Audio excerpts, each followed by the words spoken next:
Olá, é uma satisfação estar aqui para compartilhar a trajetória do livro Economia para uma Nova Consciência, de agentes econômicos de destruição a regeneradores da teia da vida. Primeiramente, eu gostaria de me apresentar. Meu nome é Paulo Roberto da Silva, autor do livro, e esse livro ele tem uma história, né, que começa desde a infância, porque eu acho que eu já vim com um defeito de fabricação, de fábrica, onde não se enquadrar muito bem nessa forma de pensar a vida, especificamente a economia. E eu gostaria de começar com um evento, né, porque eu devia ter por lá meus 11, 12 anos de idade, que já mostrou a primeira estranheza com relação a essa economia que a gente vive. E esse primeiro evento foi quando eu estava na minha casa e eu venho de uma família bastante humilde, né? O meu pai, depois de 44 anos de trabalho, ele se aposentou como porteiro de uma empresa de petróleo. A minha mãe era antiga, né? Nem se imagina hoje, né? Mas era uma telefonista, né? Fazia aquelas ligações interurbanas, mexia naqueles cabos, né? E ela não foi aposentada por problemas psiquiátricos porque não queria ter esse rótulo, né, de paciente psiquiátrico. Então, nós tínhamos uma vida muito humilde e em casa, né, eu estava num cômodo da casa e saí do cômodo e deixei a luz acesa. Aí a minha mãe me deu uma bronca, né, para eu voltar lá e apagar, dizendo o seguinte, que era uma expressão muito comum naquela época, né, é, a volta lá e apaga a luz porque aqui não tem nenhum sócio da Light. Light é a empresa concessionária de energia elétrica, né? E aquela frase ficou ecoando dentro de mim. Eu voltei, obviamente, né, para apagar a luz, e fiquei com aquela frase ressoando na minha cabeça. E fiquei pensando, né? Mas, poxa, se eu vou lá e apago a luz, a gente economiza, gasta menos recursos, né? O orçamento da família fica mais folgado, mas em compensação, a empresa concessionária recebe menos dinheiro, recebendo menos dinheiro tem menos lucros ela pode demitir funcionários, né? Pode não pagar, né, o dinheiro que os donos querem que é receber daquele empreendimento e prejudica a economia como um todo, né? Então, aí já foi a primeira, assim, esse primeiro estranhamento que eu tive, que eu me lembro, pelo menos, com a teoria econômica predominante. E aí é interessante um conceito, né, que é o que é teoria econômica predominante no livro. É toda e qualquer teoria econômica que se baseia no conceito da escassez. Então, ela inclui as versões capitalista, socialista, social-democrata, comunista e toda social, bem-estar social, esse termo charmoso que nós temos hoje, né, desenvolvimento sustentável, todas essas linhas econômicas são incluídas nesse conceito de teoria econômica predominante, né? Então, todas essas grandes linhas que dominaram a história da humanidade até hoje, né? Então, esse primeiro estranhamento com essa teoria econômica predominante foi justamente esse, né? Então, se eu economizar, poupar recursos, eu vou melhorar a minha vida, mas vou prejudicar a economia como um todo, que de uma certa forma prejudica a sociedade, né? Então, isso lá com meus 11, 12 anos, me ocorreu essa situação na minha cabeça e ficou registrado isso. Bom, aí depois disso eu fui estudando, não fui aluno brilhante na escola, nunca fui reprovado, passei direitinho, mas nunca dei trabalho para os meus pais em relação a isso, mas escola pública, uma partezinha, que quando a vida ainda era um pouquinho melhor, né, meu pai trabalhava numa empresa um pouquinho melhor, e minha mãe também trabalhava, é, eu tinha vida um pouco melhor, né? Então a gente estudou numa escola particular, privada. Foi um fato registrável também, que eu me lembro que a minha mãe era muito católica, apostólica, romana, né? E ela queria nos colocar nos melhores colégios, né? Só que tínhamos restrições orçamentárias, claro. Mas aí tinha um colégio muito especial também, né? Porque os colégios católicos no Brasil geralmente são caros e você tem uma qualidade de ensino muito boa, mas são muito caros, né? E inacessíveis para a maior parte da população. Mas esse colégio específico que eu estudei foi muito interessante, porque era um colégio de freiras, né? E as freiras cobravam aquilo que a pessoa podia pagar. Então, todo ano, no início do ano, chamava os pais e quanto você pode pagar. Não tinha uma mensalidade fixa, né? É impressionante isso, né? Hoje em dia, pensar numa coisa dessa é impressionante, né? A minha mãe também, ela também teve uma atitude muito interessante, né? Que foi, ela perguntava, quem é que deu o maior valor aí?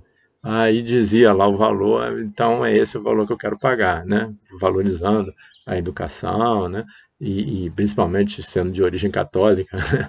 Então ela dava essa contribuição. Então esse fato também eu me lembro, né? Quando eu era criança, desse fato, né? De uma entidade de educacional privada ouvir o pai, né, de aluno que vai estudar na escola para saber quanto ele pode pagar, né? É verdade que no terceiro ano que eu estudei lá, o colégio fechou, devido à incompatibilidade com a teoria econômica predominante que nós vamos desenvolver, né? Então, assim, eu me lembro desse fato também, isso aí eu devia ter, sei lá, 7 anos, 6, 7 anos de idade, né? 8 no máximo. Então, eu estudei a escola particular. No resto, foi tudo escola pública mesmo. E fui seguindo. E quando chegou na época do vestibular, eu, por uma série de circunstâncias, pulei um ano na escola e depois teve uma reformulação no sistema de ensino, que eu economizei mais um ano. Acabou que eu fiquei 2 anos adiantados na maioria das pessoas. Tinha uma outra pessoa que estava no meu caso também, mas eram muito poucos. Normalmente eu estudava com pessoas 2 anos mais velhas que eu, né? Mais velhas que eu. Então, eu fui seguindo o curso na escola sem dar problema nenhum, e a escola pública no Brasil hoje não é pior, né? Mas naquela época já não, era boa, e eu não tinha condição de fazer vestibular, né? As provas para entrar na universidade. Então eu não esperava fazer a faculdade, né? Eu tinha 16 anos quando eu terminei o ensino, que aqui chama ensino médio hoje, e teria que fazer a prova para passar para a universidade. E eu não queria fazer, porque eu não achava que eu não tinha condição de passar, realmente era muito difícil passar, especialmente na condição que eu fiz, de escola pública, de má qualidade, em áreas pobres, né, da cidade do Rio de Janeiro. Então, eu não queria fazer, né? E a minha mãe insistiu, né? Eu falei, não, eu quero. Veio com dinheiro para pagar a inscrição na prova para passar para a faculdade, e eu recusei, falei que não ia fazer a inscrição, porque ia perder o dinheiro à toa, né? E aí ela teve uma briga enorme comigo, eu insisti que não ia fazer isso, e aí ela começou a usar a estratégia de falar com todos os meus amigos, para me convencer a fazer a prova do vestibular. E eu falei, não, não vou fazer. E aí eu não podia, eu morava em apartamento, não podia descer para brincar com os colegas, para me divertir, que os colegas vinham, minha mãe era muito respeitada no meio das pessoas, né? E aí todo mundo já fez a inscrição no vestibular, já fez a inscrição. Aí, de tanto eles me encherem o saco, eu falei, tá, vocês querem, eu vou fazer. Aí peguei lá o valor, fiz a inscrição, vocês vão perder o dinheiro à toa. Aí fiz as provas, logo na primeira, inglês, eu nunca tinha feito curso de inglês, estudo de inglês nos colégios, era inexistente, né? Tinha lá o nome, mas não existia professor para dar o curso, né? sei lá, de 10 anos, eu, né, estudei 3 meses de inglês, então não tinha condição. A primeira prova que eu fiz foi inglês e português, né? Então, assim, logo no primeiro era eliminatória, eu falei, fiz as contas lá, peguei o gabarito, falei, ih, já fiquei reprovado. Aí nem ia fazer as outras provas. Falei, não, vou fazer, né? Vou fazer, ver o que dá para ficar com experiência. Se algum dia eu for fazer, já fico como experiência. Então, fiz lá as provas e aí quando saiu o resultado, saiu no jornal, né? Eu foi desanimado, assim, né? Não queria comprar o jornal. Minha mãe, não, compra lá o jornal, me deu dinheiro para comprar o jornal. Aí eu fui com os amigos, aí comprei o jornal, botei debaixo do braço, nem vi, né? Eu sabia o número de cabeça, mas nem olhei o resultado, porque eu sabia que eu não tinha passado, né? Aí fiquei jornal, fui fazendo coisa. Aí, num dado momento lá, eu falei, deixa eu vir aqui, confirmar que eu não passei, né? Aí eu olhei, aí vi o número, né? Porque, não, eram 3 opções, né? Aí eu vi na primeira, viu, não passei. Aí a segunda, não, meu número não está aqui, viu, não passei. Aí terceira, quando eu olho, estava lá, que era uma universidade pública e gratuita, que era a única que eu poderia fazer, eu não tinha condição nenhuma de pagar a faculdade. A pública e gratuita, como era distante, já era difícil para eu fazer, quanto mais fazendo assim, longe, né? Se tivesse que pagar. Então, eu fiz, então, aí eu olhei e vi o meu número. Aí eu comecei a questionar se era o número mesmo que eu tinha na cabeça, né? Aí eu voltei correndo para casa para pegar o cartão para confirmar o número. Eu ficava olhando para o jornal, olhava para o número, olhava para o jornal, olhava para o número. Aí confirmei que eu realmente tinha passado. Não me pergunte por quê, para mim eu já tinha ficado eliminado logo na primeira prova, né? Mas não sei por que aconteceu de eu passar para contabilidade. Estou dizendo que a história é muito prosaica, né? Não tem nada de extraordinário. E passei para contabilidade, que era assim, eu não tinha vontade de fazer nada. Gostava muito de educação física, como gosto até hoje, e tenho vários parentes que são educação física, parece que existe uma tradição na família, né, de pessoas que gostam de educação física, que fazem educação física, mas o meu irmão tinha feito no ano anterior e eu não gastou todos os recursos da família. Meu pai se endividou com Deus e o mundo para pagar o dele, que a dele foi uma universidade privada, até conseguir um financiamento do governo, que você só paga depois de formado, mas meu pai se atolou todo em dívidas e não pôde fazer a mesma coisa para mim, né? Então, eu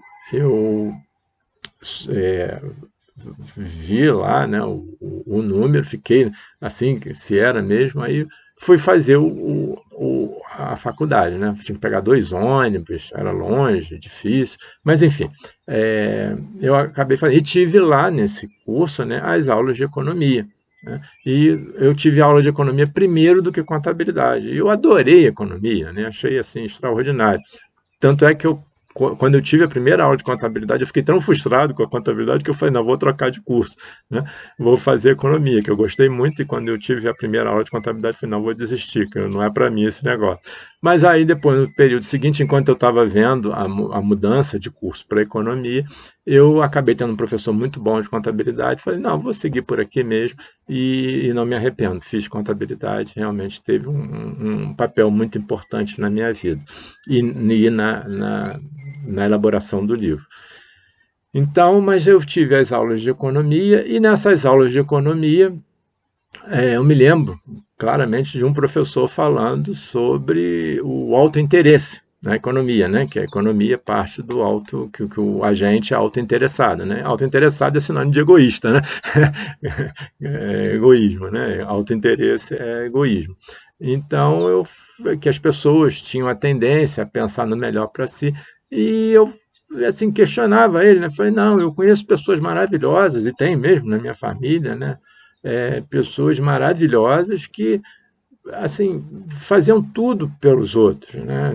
E parece que o que dava o gosto na vida deles é ajudar as pessoas, né? E eu fui muito ajudado, minha família foi muito ajudada por um tio especificamente, por várias pessoas, mas especificamente por um tio, que é quem me vem à cabeça, e me veio na época, quando esse professor falou isso, eu falei, não, assim, não consigo acreditar nisso, porque eu vejo também pessoas que não são só autointeressadas, não são só egoístas, elas não pensam só nelas, não pensam sempre assim. Aí o professor me respondeu, né?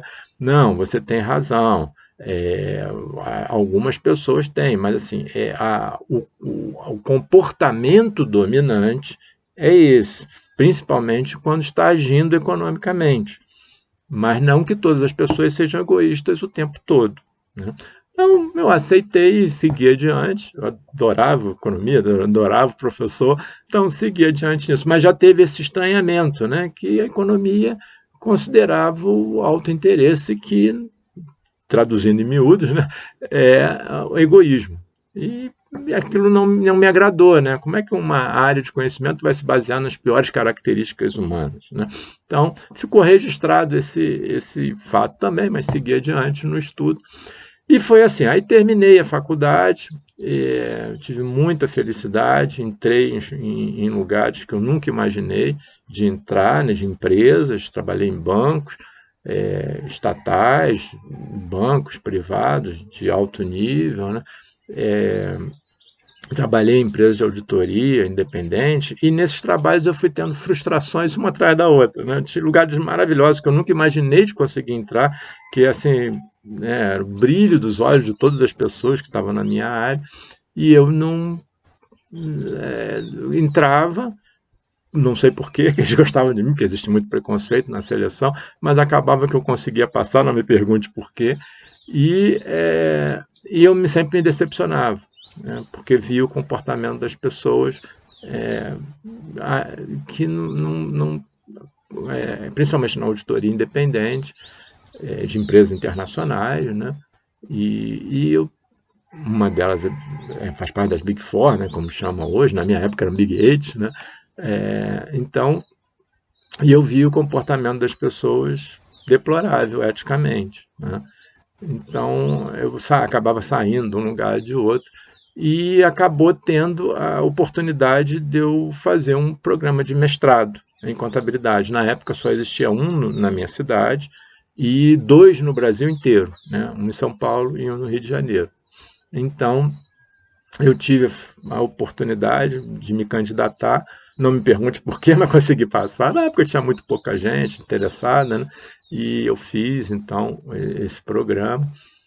E muito complicado para mim, porque era um programa em horário integral e eu trabalhava meio expediente no banco, na época, no banco estatal.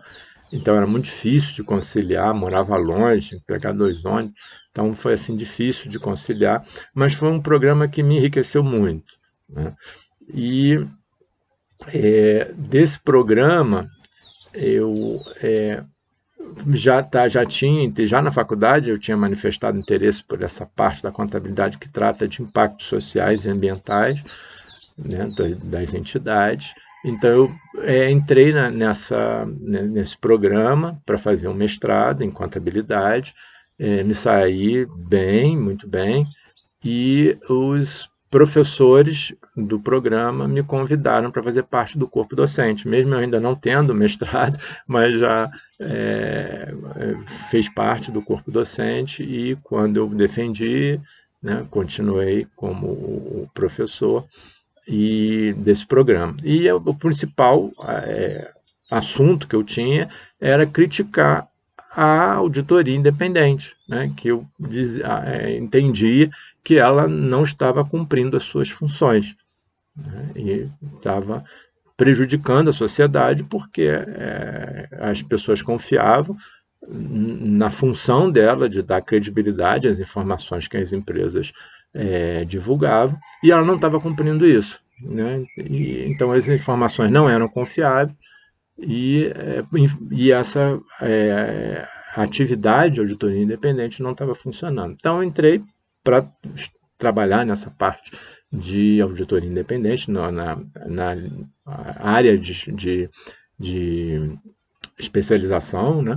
Área de concentração em auditoria, e trabalhar justamente essa falta de cumprimento da missão das auditorias independentes, né? Então fui trabalhando nessa parte, fiz um trabalho muito diferente do que os integrantes da profissão contábil, por isso que eu acho que foi importante eu participar dela, apesar de eu assim, ter uma visão muito diferente dos profissionais, isso me permitiu ter uma visão e uma avaliação muito diferente dos demais, né?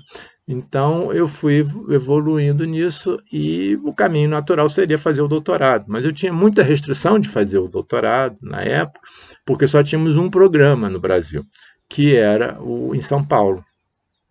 E como eu tinha uma visão muito crítica da contabilidade, eu suspeitava que as pessoas lá de São Paulo eram mafiosas, pessoas muito mal intencionadas, e que eu ia não me alinhar com eles e provavelmente teria dificuldade de seguir o programa, então eu sempre resisti. Mas acabou que, né, na atividade acadêmica, né, de pós-graduação, estrito senso, você tem que fazer, né? Acabou que eu fiquei num dilema muito grande, na dúvida se saía da educação superior ou se fazia o doutorado, e acabou que eu decidi fazer o doutorado, né? E fui, apesar de todas as restrições, e acabei vendo que as pessoas tinham as suas motivações, nem sempre justas, no meu ponto de vista, para fazer o que fizeram na contabilidade brasileira. Estou escrevendo um livro sobre a história recente da contabilidade brasileira, que mostra a minha visão é, dessa destruição que fizeram com o Brasil, né, através da mudança da contabilidade. Então eu vou estou escrevendo um livro sobre isso, mas isso vai ficar mais para frente. Então, eu fui fazer esse programa. E, para minha surpresa, eu me alinhei muito com as pessoas, vi que as pessoas, apesar de fazerem coisas que eu discordava frontalmente, elas eram pessoas boas, queriam melhor, entendiam que aquela forma seria melhor, e fui inclusive apadrinhado por pessoas lá dentro, né? Escrevi livros com um dos professores que é mais conceituado na contabilidade aqui no Brasil e inclusive no exterior, com pronunciamentos aprovados em órgãos internacionais.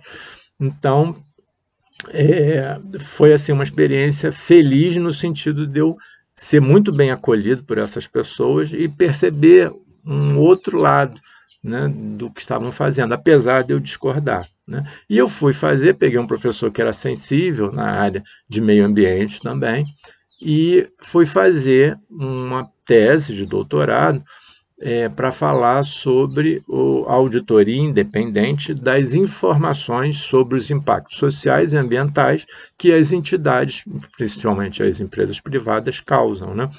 Então, eu comecei a fazer esse trabalho com um professor, orientador, e esse mesmo professor orientador gostou muito da minha atuação no programa e me convidou para escrever com ele um livro sobre avaliação de empresas, onde eu tive que retomar aquele estudo mais profundo sobre a economia, para a gente fundamentar o trabalho.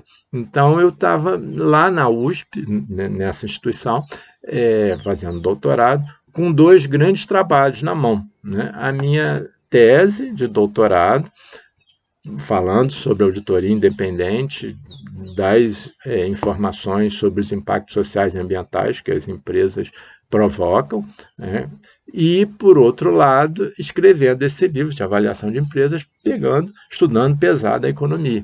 E estudando essas duas áreas, eu fui percebendo assim, engraçado, essas coisas não se comunicam, né? A natureza e a economia, né? Então, eu fui é, percebendo essa contradição e lendo um material do livro sobre avaliação de empresas, eu bati numa citação do Stuart Mill, um clássico da economia, bati onde ele falava a definição de bens econômicos, né? Que assim, é o objeto de estudo da teoria econômica predominante, né? Então, eu batia naquela citação e eu não conseguia ir adiante. Eu tentava ir adiante, não conseguia, voltava nela e ficava lendo de novo e li 300 vezes o negócio, eu não conseguia sair daquela citação. Aí, de repente, veio um arrepio, assim, sabe? Que eu me dei conta, né, que a teoria econômica nos transforma em agentes de destruição das relações sociais e do meio ambiente, por causa do seu conceito fundamental, a definição do seu objeto de observação. Fora do bem econômico, não existe nada na economia, né? Inclusive o conceito de externalidade, né? Aquilo que a economia não consegue captar e precisa ser considerado porque aquilo é importante, né? Então, mas não está no preço, né? Não está no preço, não está no conceito de bens econômicos, né? Então, o Stuart Mill, dando a definição de bem econômico, ele dizia que bem econômico tinha que ter duas características. Quais são as duas características, né? Primeiro, ser apropriável, ser de uma pessoa e não ser de outra, né? Questão da propriedade. E a segunda, que foi o que me estarreceu, ser escasso. Aquilo dali me deu uma tremedeira. Eu falei, eu preciso compartilhar isso com todo mundo, porque nós estamos crentes que estamos fazendo tudo bem e estamos acabando com as pessoas e com o planeta. Aí eu tenho que compartilhar isso com as pessoas, né? Porque se o bem econômico, que é o que todo mundo quer, tem que ser de uns e não de outros, apropriado, e tem que não ter para todo mundo, ser escasso, é sinal que nós estamos valorizando aquilo que é excludente, aquilo que proporciona a concentração de poder e, como contrapartida, a desigualdade de oportunidades. Então eu fiquei assim, eu tenho que compartilhar isso com as pessoas, né? Porque nós estamos fazendo tudo errado pensando que está fazendo certo, né? Então foi assim, eu fiquei uns dias para voltar, né, a fazer as atividades, a cair em mim, porque eu falei, nós estamos fazendo tudo errado, como é que eu faço para explicar isso para as pessoas, né? Aí é aquela história, né? Começa a ter prazo, um em cima do outro, precisa fazer as coisas. Aí eu falei, não, vou deixar isso aqui para quando eu tiver uma oportunidade começar a compartilhar isso com as pessoas. Faço, sei lá, um artigo de umas 20, 30 páginas para poder esclarecer isso para as pessoas, porque nós estamos fazendo tudo errado. E a parte econômica é muito importante dentro da vida de todas as pessoas, então nós estamos fazendo tudo errado. Então, aí começaram os prazos, eu voltei a trabalhar na tese e no livro, a questão do livro apertou e eu me dediquei mais ao livro. E quando chegou no final, nós terminamos o livro e a tese ficou deixada de lado, né? Então eu fui conversar com o meu orientador e ele tinha pouco tempo para terminar e ele me sugeriu, sugestão de orientador, ou você cumpre ou você troca de orientador, né? Como eu não queria trocar de orientador, eu acabei cumprindo. E a orientação dele foi trocar o tema de auditoria, né, dessa parte socioambiental, para um assunto que eu tinha colocado no livro, que eu tinha desenvolvido, e que ele falou, não, explora melhor isso aqui e faz a sua tese nisso, que nisso aqui eu me sinto mais confortável de orientar você no prazo que a gente tem. Então, acabei cumprindo a orientação dele, quase desisti, cheguei a redigir a carta para desistir do programa, mas eu me dei conta disso, eu falei, pensei comigo mesmo, foi um drama enorme, né? Estava vivendo um drama familiar também, muito significativo, então, assim, aos prantos, escrevendo a carta para ele, para desistir do programa, né? Mas eu vi que todos iam perder. Eu ia perder, porque eu ia ter que devolver os valores que foram investidos em mim, né? Porque eu trabalhava numa universidade e eles pagaram um salário, né, durante esse tempo, então eu ia ter que devolver tudo isso, recebi bolsa de estudo também, ia ter que devolver, então seria uma perda, o programa ia perder, porque precisa das estatísticas, né, de sucesso, né, das pessoas se formando, né, conseguindo concluir o programa, a universidade ia perder, porque estava precisando de mais pessoas tituladas, então eu vi que todo mundo ia perder, eu falei, não, tudo bem, eu vou fazer o melhor que eu puder, mas assim, eu já não estava mais envolvido com aquilo, né? Então, concluí o meu programa de doutorado, assim, do jeito que deu, né? depois foi muito interessante, porque esse trabalho originou, fiquei até com vergonha um pouco do trabalho, né, que eu tinha feito, que assim, já era fruto dessa contradição que estava dentro de mim, né? Mas eu fui surpreendido, que fui convidado para participar numa banca, examinador de doutorado, de um colega de turma, né? E o trabalho dele era uma continuidade do meu, né? E foi muito, assim, emocionante para mim, né? Porque na USP tinha dois grandes grupos que eram rivais, né? E o meu trabalho fazia a junção dessas duas coisas, né? Ela pegava pontos de contato que poderiam ser explorados e é, combinei essas duas visões e eu achei muito interessante, porque a banca era composta de 5 elementos, né? 2 de um grupo, 2 de outro e eu no meio, né? Fazendo a ligação dos dois grupos, né? Então foi falado isso por um dos orientadores, o orientador da pessoa que estava defendendo a tese, né? Da importância do meu trabalho para juntar as áreas que eram quase que inimigas dentro do próprio programa, né? Então foi assim uma surpresa muito grande, né, de ver que o trabalho conseguiu unir pessoas que estavam se entendendo como inimigas, né? Então foi muito enriquecedor. Mas eu tinha até vergonha do trabalho, nem publiquei, tinha um lugar lá que poderia ter publicado o trabalho, eu, não bota não, que eu fiquei preocupado, mas foi assim, depois eu vi que poderia, foi talvez um erro de avaliação meu, um problema aí de autoestima, né, que não foi. Mas, enfim, o que eu quero dizer é que depois eu terminei o programa e fiquei com essa situação. Né? Eu tenho que escrever esse artigo para divulgar às pessoas o que tinha acontecido. Que conclusão que eu tinha chegado, que estávamos todos nós fazendo tudo errado, né? Pensando que estávamos fazendo tudo certo.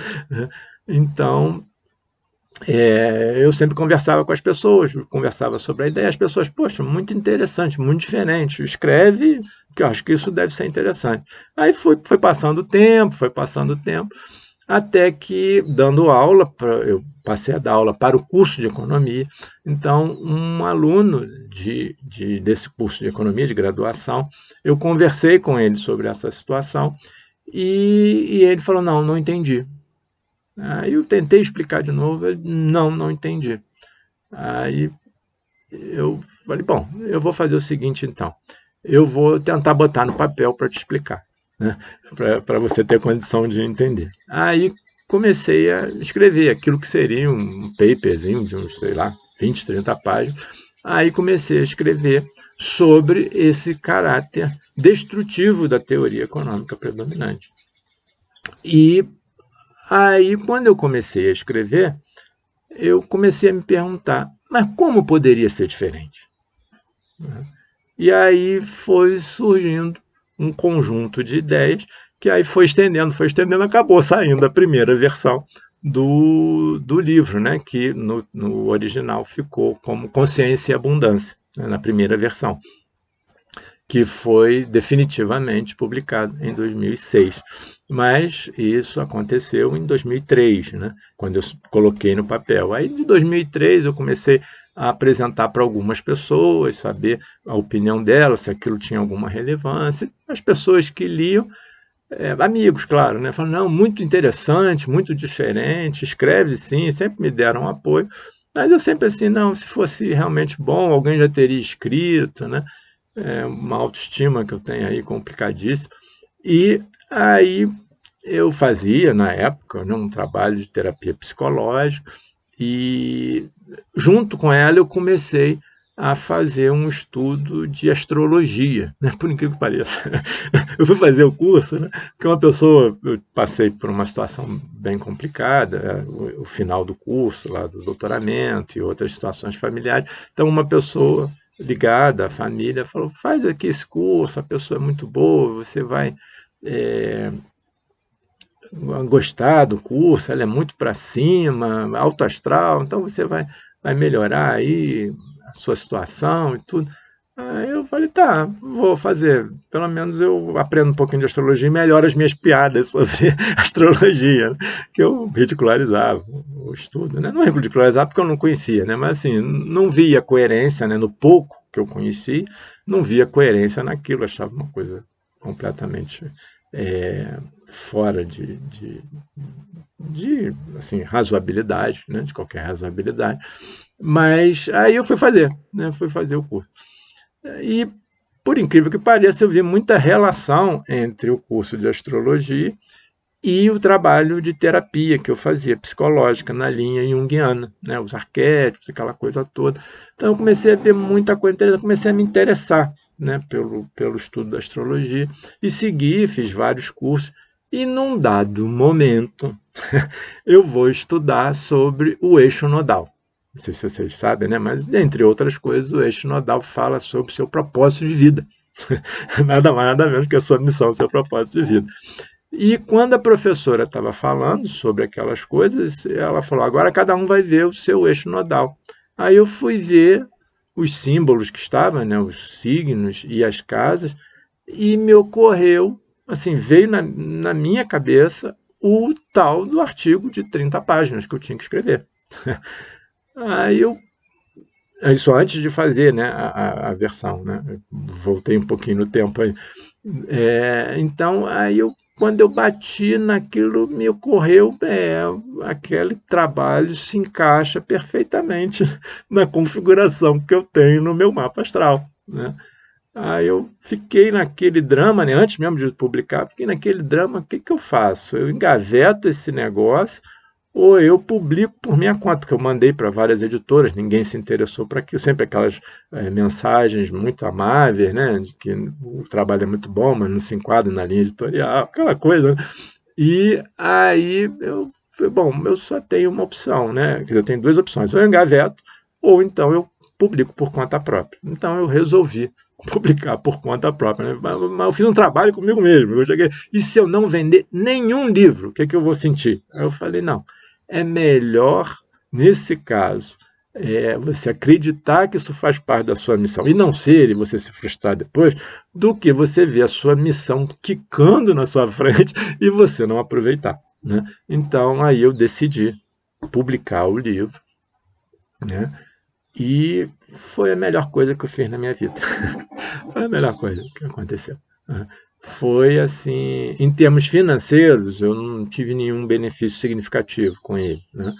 Mas assim, a minha vida mudou depois dele, né? Primeiro que ao escrever, eu fui começando a integrar dentro de mim essas várias experiências passadas de estranhamento com a teoria econômica predominante, né? Então, começou a dar coerência, por que eu agia daquela forma antes, contrariamente à teoria econômica, contrariamente a todo mundo, problemas de família, de pessoas dizendo, você vai sair desse emprego. Eu falei, não, mas eu não estou feliz nele. Eu estou ganhando muito dinheiro, mas eu não estou feliz nele, então eu não posso ficar nele, né? E como eu venho de família humilde, as pessoas não entendiam essas coisas, né? Eu tive um relacionamento com uma pessoa que era da área de educação e ela falava, você vai se arrepender amargamente de sair do mercado financeiro e ir para o meio acadêmico, né? Você vai se arrepender amargamente. Então eu tive assim muita pressão e aí eu comecei a integrar por que eu tinha tomado aquelas decisões antes, né? Então isso foi um benefício impressionante no momento de escrever o livro, né? Então eu já estava integrando internamente certos estranhamentos que eu tinha com a teoria econômica predominante e principalmente respaldado nos comportamentos que eu tinha tido ao longo da minha vida, né? Então, quando eu publiquei, foi assim fantástico, porque eu conheci pessoas extraordinárias, tive acesso a entidades filosóficas, religiosas, né, que me acolheram muito bem, apesar de não fazer parte de nenhuma delas, né, não ter nenhuma orientação religiosa. Eu sou agnóstico, não sou ateu, né, não é que eu não acredite, eu simplesmente não sei, não sei se existe ou não, ou o que existe. Então, mas eu tive acesso assim, muito privilegiado a essas instituições de várias tendências, desde cristãs, né, católicas, evangélicas, até devotos de Sai Baba, né, messiânica, aquela Mahikari, arte Mahikari, vários, né, e vários deles queriam que eu fizesse parte integrante do grupo de formação de formadores de opinião, porque os princípios dessas religiões, né, dessas entidades filosófico-religiosas, elas são muito harmônicas com os princípios do livro. Então, assim, as pessoas se identificavam, né, muito com a mensagem do livro, porque era o conjunto de princípios que também era prezado, né, pelas entidades religiosas, né?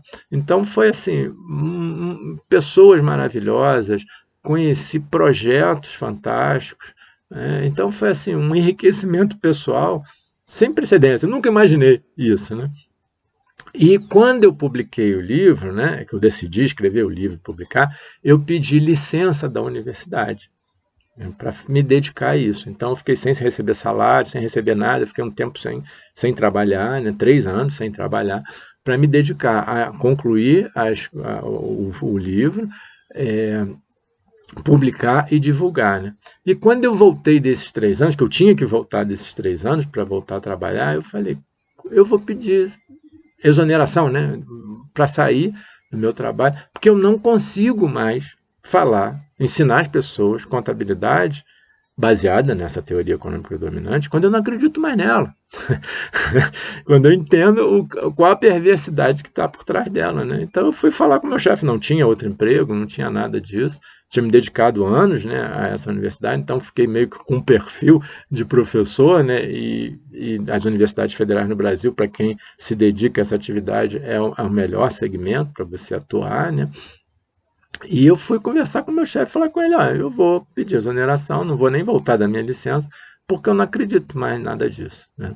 Aí eu tinha um chefe que era muito gente boa, e ele falou comigo, olha, você tem alguma outra coisa para você fazer? Eu falei, não tenho, mas não dá para continuar fazendo o que eu não acredito. Né?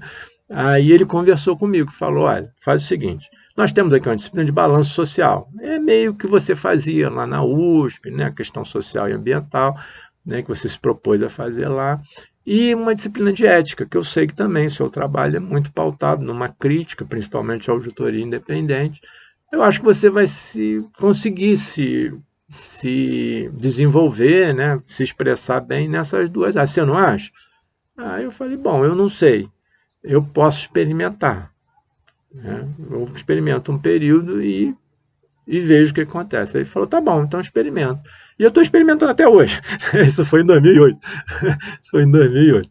Então, estou experimentando até hoje. Agora a gente vai ter um momento importante também, que é a volta ao ensino presencial, que nós estamos no ensino remoto, né? Ainda na pandemia. Então, agora eu vou ter outro ponto importante de reflexão sobre a minha continuidade no meio acadêmico. Né? Mas, enfim, isso é outro assunto. Né? Então, eu voltei, né, para a atividade na universidade e continuei divulgando o livro. Né? Então foi, e uma das disciplinas que eu dava era sobre o livro. Quando ele falou do balanço social, eu falei, eu posso dar essa disciplina, mas eu vou dar pelo conteúdo do meu livro. Pode ser assim? Ele falou, pode. Aí eu comecei a dar essa disciplina eletiva, não é obrigatória, né? Sobre o livro. Né? Então foi muito interessante, porque algumas pessoas se identificaram muito. O ensino no Brasil é muito complicado, especialmente contabilidade, à noite, enfim, todas as dificuldades, mas algumas pessoas ficaram muito sensibilizadas com o trabalho e o retorno foi assim muito significativo, muito enriquecedor. Então, eu segui, né? Fiz um curso aí em Portugal para fazer a divulgação, né? O pós-doutorado na antiga, né, Universidade Técnica de Lisboa, que hoje é a Universidade de Lisboa, né? No ISEC, né? Instituto Superior de... agora eu esqueci. De Estudos de Comércio, né? Acho que é alguma coisa assim. Esqueci a sigla especificamente. Né? E no Sócios, né, que é a parte do programa específico que eu fiz, que é a Sociologia Econômica e das Organizações. Então, também fiz esse trabalho aí de tentar divulgar o livro e, né, agora sendo coroado com esse de estar sendo publicado um livro pela Bambual de Portugal. Né? Mas então foi isso, né? Essa mudança. E esse livro foi tão significativo na mudança da minha vida que até casamento ele me trouxe. É verdade, foi quando eu fui fazer a apresentação do livro numa cidade a 500 quilômetros da minha cidade, né? eu fui fazer a apresentação do livro e aí a minha atual esposa foi convidada também para o evento e aí nós nos conhecemos ali e ela, né, gostou, deve ser por isso que ela ficou comigo, né, porque ela gostou tanto do livro, não, o autor deve ser interessante, né, deve ter, coitado, está decepcionada hoje, que o livro acho que é muito melhor do que o autor, né, mas enfim, então até isso, né, assim, eu não tenho como medir, né, mensurar os benefícios que esse livro me trouxe. Primeiro, por essa integração interna, né, das contradições que eu vi ao longo da minha vida e os meus comportamentos totalmente fora da curva em relação aos comportamentos amparados pela teoria econômica predominante, né, e por encontrar a esposa, né, o amor da minha vida, e as pessoas e projetos que eu. Então, mudou completamente a minha vida, de uma coisa muito carregada, né, muito tensa, para uma coisa maravilhosa. Né? Não que não tenha uma tensão na hora de divulgar o trabalho, né, porque assim, com as limitações todas que eu tenho, né, é uma mensagem tão importante que caiu no meu colo, não me pergunte por quê, né, mas por que caiu uma missão tão importante no colo de uma pessoa tão limitada, mas com a ajuda das pessoas a mensagem está indo, né, a ponto de chegar até Portugal hoje, que me traz muita felicidade, muita alegria. Né?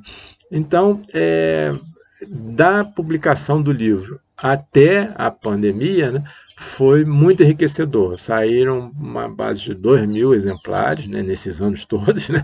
Eu sou péssimo em marketing, né? A maior parte dos livros foram dados e não vendidos, mas foi uma felicidade muito grande de ter conversado com pessoas, de ter conhecido pessoas, inclusive a esposa, e só me trouxe coisas positivas. Hoje eu tenho uma vida com uma qualidade infinitamente superior graças a escrever esse livro e trabalhar na divulgação dele. Foi realmente um divisor de águas na minha vida. Né?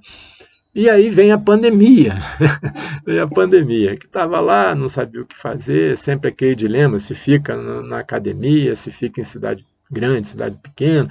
Nós fomos fazer uma experiência na cidade da Paula, né, que é Minas Gerais, no interior, numa área rural. Eu pedi nova licença lá da universidade também, sem receber salário, fiquei mais 3 anos afastado, né, para a gente ver se conseguia, mas eu tive dificuldade de me adaptar ao clima da região. E aí a gente ficou, né? Fomos a Portugal, ver se a gente gostava de Portugal para morar, muito interessante. Eu tenho, né? O meu avô era português, veio para o Brasil no final do século XIX, né? Início do século XX. E então eu falei, não, vamos lá ver, minha esposa também tem, um pouquinho mais longe, mas também tem. Vamos lá ver se a gente gosta, né? Fica, mas. E a gente foi numa época de uma crise econômica muito séria, né? Nós fomos em 2013, ficamos até março de 2014, então pegamos uma época muito desafiadora para o povo português, né? E nós fomos justamente para isso, para ver como que seria, né, a solução que os portugueses tomariam para aquela crise e tentar oferecer alguma contribuição, né? Mas devido às minhas limitações eu talvez não tenha sido muito competente, né? Mas algumas pessoas tomaram conhecimento do trabalho e foi muito enriquecedora a experiência também aí em Portugal, foi muito, muito rica. Então nós voltamos e veio a pandemia, né? E a pandemia, como a gente já conversou, né, com o Gabriel, ele deu origem a uma série que eu divulguei no YouTube, né, está lá disponível, Economia em Tempos de Coronavírus. Então, convido a todos que quiserem assistir essa série. E porque eu entendi a pandemia como um desafio, claro, muito triste, né, muito sofrimento desnecessário, mas uma grande oportunidade de nós refletirmos sobre tudo que nós fizemos até hoje enquanto humanidade. Não é dos últimos séculos, não. É desde que a gente, né, começou a levantar das 4 patas, né, o que a gente fez de lá para cá. era o momento da gente refletir. Eu acho que é um momento muito significativo da história da humanidade. É desafiador, porque aí os extremos, né, se afloram, né? Então, todas aquelas forças que querem continuar do jeito que está, ou até intensificar, né, todo o sofrimento, toda a dor, toda a concentração de poder, toda a desigualdade, né, eles também se exacerbaram nesse período, né? Então, é um período muito especial. Eu não sei se a gente vai perder essa oportunidade, né? No Brasil, nós estamos vivendo uma dificuldade fora do comum. Aqui as dificuldades sempre aconteceram, mas agora ficou assim realmente estratosférico. Mas é uma oportunidade, né? Por mais que essas coisas sejam dolorosas, difíceis, inconcebíveis até, né? Depois de toda a história da humanidade, a gente imaginar que várias coisas estão retornando de um porão escuro, né? Que a gente pensou que tinha sido enterrado, mas estavam lá, né? Latente, e em alguns lugares do planeta tá surgindo, né? E o Brasil está sendo talvez o que está tendo mais solo fértil para sua proliferação, né? Mas é uma oportunidade muito grande, porque, principalmente aqui no Brasil, está ocorrendo uma desilusão muito grande, né, com as instituições. E isso é muito positivo, por um lado. É triste, né, por todo o sofrimento, evitável, mas é interessante, porque tudo que uma pessoa que está iludida precisa é se desiludir. Então, para que surja uma outra visão de mundo, uma outra forma de estar nesse mundo, é preciso se desiludir, se desvincular da anterior, né? Ou das anteriores. E nada como a desilusão, né? Quando você chega, e agora? Como é que eu sigo adiante? Então, por incrível que possa parecer, né, apesar de todo o sofrimento evitável, que ninguém gostaria de passar por ele, né, que é a pandemia, e os problemas seríssimos que já existiam antes da pandemia, eu sempre destaco isso nos meus alunos, né, não é a pandemia que causou todos os problemas, não, os problemas já existiam, nós estávamos na sinuca de bico socioambiental, e só que nós não estávamos parando para pensar, né, estávamos no automático, né, que é assim, o sentido oposto do que a gente fala em consciência no livro, né? Então a gente estava no automático, seguindo o curso do rio, a correnteza do rio, né? Apesar dela estar nos levando para a cachoeira, para cair lá no abismo. Enfim, então é uma oportunidade ímpar, né? E nós então fizemos essa série tentando expor às pessoas esse momento, essa oportunidade desse momento. Então acho que o livro ele se insere muito adequadamente nesse momento de desilusão. Né? E agora? Que tudo né, mostrou a sua real faceta perversa, como que eu sigo adiante? Né? Então, eu penso que é um momento muito especial e para sair, se é que a gente vai sair um dia, né, dessa pandemia em grande estilo, para que ela seja um divisor de água para a pessoa, né, e para a coletividade, para a humanidade como um todo. Eu penso que a mensagem que está no livro é muito apropriada, porque ela nos faz refletir sobre todos os aspectos consolidados na nossa vida. Então, propriedade, Estado, dinheiro, indicadores de desempenho, como que a gente deve se orientar, né?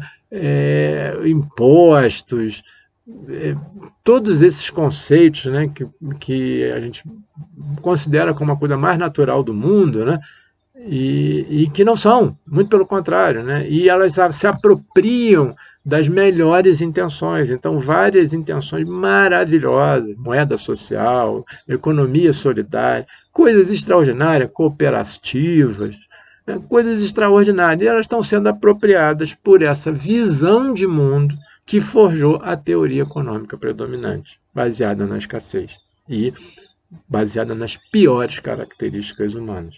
Né? Então, é necessária essa mudança de visão de mundo, que só com essa mudança de visão de mundo, como está no capítulo 3, é que nós poderemos sair dessa sinuca de bico civilizatória que nós estamos. mudando a forma de ver, porque essa visão que nós tivemos até hoje, ela causou o problema. E não adianta procurar na economia predominante a solução para os problemas econômicos, porque ela que causou os problemas econômicos que nós estamos enfrentando hoje. Então, nós temos que encontrar outra coisa. E o livro oferece uma outra forma de orientar o processo econômico, esse processo de obter recursos para satisfazer as nossas necessidades, que são legítimas, não tem aqui ninguém para passar privação, não é para isso que a gente veio, né? Então, é uma outra orientação, completamente diferente da anterior, mas precisa de uma visão de mundo diferente. Isso aqui é o grande X. Se a gente continuar com a visão de antes, continua com essa economia que está aí, porque ela é a melhor que tem. E quanto pior, melhor, como disse o Tolstói, que está citado lá no livro. Né? A gente conhece como Guerra e Paz, Ana Karenina, né? Mas ele escreveu um livro extraordinário, chamado O Reino de Deus Está em Vós, que assim, ele define assim a teoria econômica predominante. Eu fiquei com uma raiva danada dele, porque ele, em uma frase, conseguiu definir aquelas 30 páginas que eu falei que tinha que escrever para as pessoas. Em uma frase, ele sintetizou 30, né? Mas, se ele não tivesse morto, ia matar esse tal de Tolstói, Leon Tolstói. Ele conseguiu, em uma frase, ele disse o seguinte: uma teoria onde quanto pior, melhor. Só isso, ele diz tudo, diz tudo. Né? Então, um livro extraordinário. Né? E ele, então, caracterizou essa situação. Então, nós precisamos de uma outra visão, né? Que é o capítulo 3 do livro, que fala sobre a consciência emergente.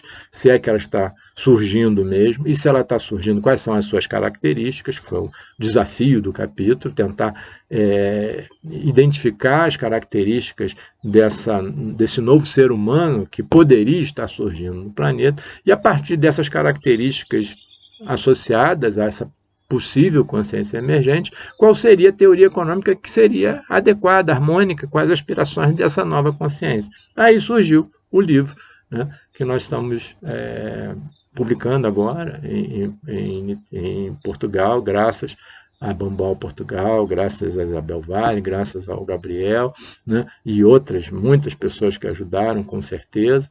Né? E então, é isso que é necessário, é preciso uma outra visão. Né? E o livro gera essa oportunidade para você refletir sobre tudo que você considera como a coisa mais natural do mundo. Né? Inclusive, para aquele aluno que eu tive de economia, né, que eu falei, aí escrevi o material para ele, e aí ele entendeu o que eu quis dizer, ele levou para uma professora. Né?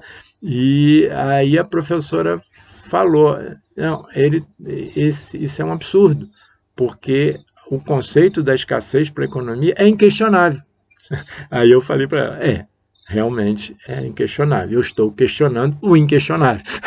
Porque na sinuca civilizatória que a gente está, nós temos que começar a questionar o inquestionável. Então, o livro dá essa oportunidade. Mesmo que ele não tenha ali contemplado toda uma solução, toda uma orientação, ele oportuniza, né, uma palavra que está sendo né, utilizada muito, um neologismo que está sendo utilizado muito no Brasil, né, ele proporciona a oportunidade da pessoa refletir sobre toda a base dos seus comportamentos. E é isso que importa, é o nosso comportamento cotidiano. O causador dos problemas sociais e ambientais que nós estamos vivendo nada mais é do que o conjunto dos nossos comportamentos cotidianos. E é esse conjunto que nós temos que mudar. E o livro, por questionar o inquestionável, ele coloca em revisão todas as motivações dos nossos comportamentos. E gera essa oportunidade para nós refletirmos o que é adequado e o que não é. Então, nós temos aí uma abordagem muito diferente sobre propriedade, muito diferente sobre Estado, muito diferente sobre população, muito diferente sobre tributos, né? Então, sobre os indicadores econômicos, sobre tudo, sobre, na verdade, o significado de riqueza. O livro coloca em xeque isso. Né? Esse significado que nós atribuímos hoje, baseado no paradigma da escassez, ele expande a escassez e um ambiente de escassez, ele não é apropriado para a expressão plena da vida. Então, um livro, ele apresenta isso, eu espero que de maneira clara e simples.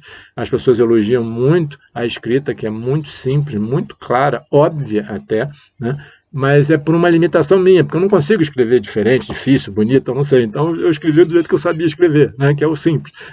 Era a única forma que eu sei, se é que eu sei escrever, né? Mas eu tentei fazer isso. Não, eu tentei não, eu só podia fazer isso, porque eu não tinha condição de fazer diferente, né? Fazer elaborado, muito sofisticado, poético, eu não tenho esse potencial, infelizmente, né? Mas talvez pela minha limitação tenha saído um livro com características muito especiais, porque essa é uma missão, nós entendemos que essa é uma missão de todos, nós temos que incluir a todos, ricos e pobres, hemisfério sul e norte, nós temos que juntar todos, porque é uma missão hercúlea, é muito difícil, né? Mas ao mesmo tempo, como o Gabriel sempre gosta de dizer, muito factível. É assim, está na nossa mão, né? Tem um músico, né? E um letrista aqui no Brasil que escreveu uma música, né? Uma letra de uma música que ele esclareceu também muito bem, né? A felicidade está ao lado e quem não é tolo pode ver. Então o livro tenta mostrar um pouco isso, né? Que, olha, é muito difícil porque nós estamos iludidos. Mas se você se desiludir, você não vai entender por que você agia daquela forma antes. Então, é assim, realmente um divisor de águas. Foi um divisor de águas para mim.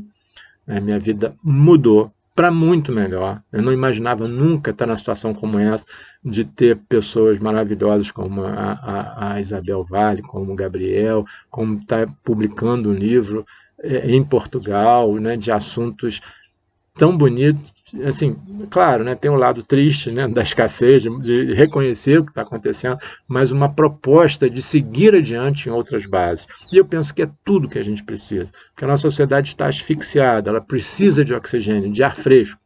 E eu penso que o livro oferece esse ar fresco que nós estamos precisando, né? Não sei se estou sendo exagerado nas minhas observações, né? Mas foi o que aconteceu comigo.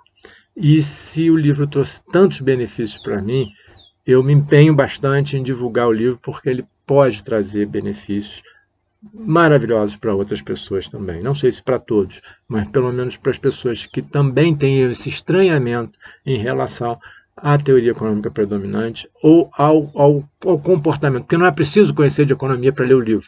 Não é preciso, muito pelo contrário, é até bom que não conheço. Mas é olhar em volta, olhar para a sua vida, os comportamentos seus e das outras pessoas, olhar o que está acontecendo ao redor e fazer um paralelo com o que a gente está desenvolvendo no livro, que eu acho que é muito óbvio, né?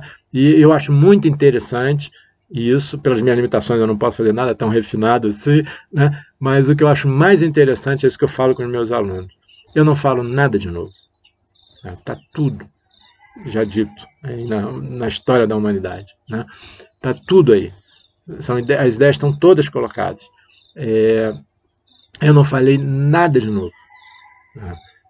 Agora, apesar disso, é totalmente diferente do que é falado, do que o mainstream, né, o convencional propõe. Então, eu acho que é muito interessante, né? É até uma qualidade, né? Uma característica elogiável ser óbvio e ser muito diferente, né? Porque se fosse diferente, muito refinado, muito sofisticado, talvez fosse inalcançável, né? Mas não, é óbvio. Depois que você enxerga aquilo, você vê a obviedade da situação. E eu espero, como aconteceu comigo, não entender como que se pode agir diferente disso que está sendo proposto, né? Porque é muito melhor, nós estamos sofrendo à toa, seguindo essa orientação que não atende a ninguém. As pessoas falam, atende a uma minoria. Não, não atende a ninguém, porque se o planeta se tornar inabitável, isso é ruim para todo mundo. Vamos fazer em Marte.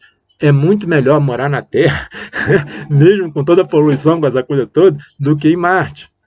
Porque lá não tem nada, vai ter que construir tudo. Aqui não, aqui tem muita coisa que está sendo perdida, que já foi perdida, que vai trazer problema para o resto da vida do planeta, não de nós, né? Mas do planeta, para seres com as características da gente, né?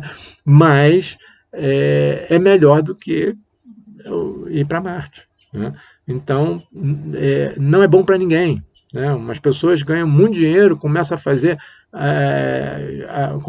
ter comportamentos totalmente extravagantes. Isso não pode trazer coisas boas, isso só traz rivalidade, isso só traz coisas ruins, inclusive para a própria pessoa, o medo de ser sequestrado, não poder ir a uma praia e andar anonimamente, isso traz problema para todo mundo, né? E todo mundo tem alguma possibilidade de ajudar, por mais carente que seja, e não tem ninguém também rico o suficiente que não precise de ajuda, né?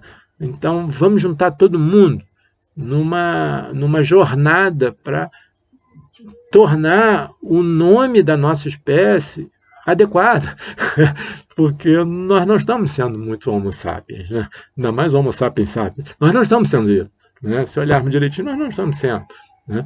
Então, vamos tentar justificar isso, né? Ter sabedoria nos nossos atos, né? Ter coerência, coerência tendo como referência um ser vivo, né? Nós somos seres, antes de sermos homens, né, homo sapiens, nós somos seres vivos. Então, ver que os nossos comportamentos sejam coerentes com os seres vivos. Então, é um convite que a gente faz, né? Eu como autor, a Bambual, né, a Isabel, o Gabriel e todas as pessoas da equipe da Bambual Portugal, é um convite para a gente se integrar mais profundamente a esse movimento. Eu sei que todos que estão assistindo esse vídeo já têm uma trajetória de mudança, de transformação, de uma mentalidade diferente, e eu espero que esse livro possa, de alguma forma, contribuir para isso. Nem que seja gerando reflexões absurdas para a gente verificar se as nossas concepções estão adequadas ou não. E eu gosto muito do comentário do Gabriel, né? E da Isabel e de várias pessoas que leem o livro e parece que eles expressam muito melhor o conteúdo do livro do que eu, né? Então não sei se eu fui feliz nessa tentativa aqui de expor a trajetória do livro e incentivar, né, a entrar em contato com esse conteúdo para tentar se beneficiar, como eu me beneficiei desse livro, né? E estar aqui com vocês hoje já é um benefício assim inenarrável. Agradeço muito, agradeço a todos, né, que contribuíram, direto ou indiretamente, para a gente estar aqui nessa oportunidade e me coloco à disposição para trocar impressões, conversar, né, discutir, colocar em xeque todas as propostas que estão no livro, né, todos os entendimentos que estão no livro, e com o objetivo de que a gente consiga dar um rumo diferente para a humanidade, né? Primeiro para cada um, né? Que eu acho que a humanidade é um conjunto de todos nós, né? Então, quer dizer, nós vamos melhorar o mundo e a humanidade se nós nos melhorarmos. E o livro, se eu não estou enganado, ele oferece essa grande oportunidade de você ter o estímulo de manifestar os seus melhores lados. E se isso acontecer, certamente o mundo vai ser melhor. O seu mundo vai ser melhor, e o seu mundo sendo melhor, o mundo coletivo vai ser melhor também. Então, muito obrigado pela atenção, estou à disposição e boas reflexões. Muito grato a todos.